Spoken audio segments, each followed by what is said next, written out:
మీరంతా క్షేమంగా ఉన్నారు కదా? ప్రియమైనటువంటి సహోదరి సహోదరులందరికీ నా హృదయపూర్వకమైనటువంటి వందనాలు చెల్లిస్తున్నాను. ఈ సమయంలో దేవుని సన్నిధానంలో మనము ప్రార్థన చేసుకుందామా? దేవుడు మనల్ని ఈ దినమంతా కాపాడి పోషిస్తున్న దేవునికి కృతజ్ఞతలంగా ఆ దేవునికి ప్రార్థనలో కొంతసేపు, ధ్యానంలో కొంతసేపు మనము ప్రభువుకు మన సమయాన్ని సమర్పణ చేసుకుందామా? నా ప్రియమైనటువంటి సహోదరి సహోదరులారా, అందరూ నిశ్శబ్దంగా మీరున్న చోటనే నిలబడి ఆ దేవునికి ఒక నిమిషం పాటు మౌనంగా ఉంటే నేను మీ కొరకు ప్రార్థన చేయబోతున్నా.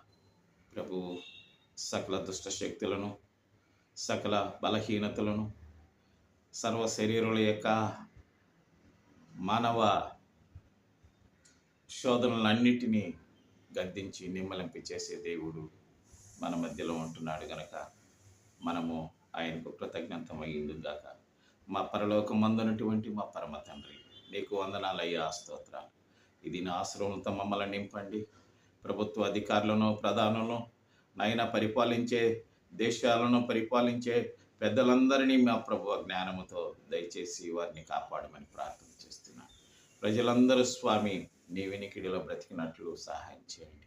అనేక మంది బిడ్డలు స్వామి నానా కష్టాలలో ఉంటున్నారు నాయన. నిరుద్యోగ సమస్యలు, వేదన నాయన, మా బలహీనతలు నాయన, అప్పులు, అవమానాలు, కుటుంబ సమస్యలు స్వామి ప్రభువ, పిల్లల మధ్యలో, భార్య భర్తల మధ్యలో నాయన, ఇరుగు పొరుగు అన్నదమ్ములు, అక్క చెల్లెల మధ్యలో, అత్త కోడళ్ళ మధ్యలో స్వామి తీరని పోరాటంలో స్వామి నీ బిడ్డలు కలవరం పొందుతున్నారు.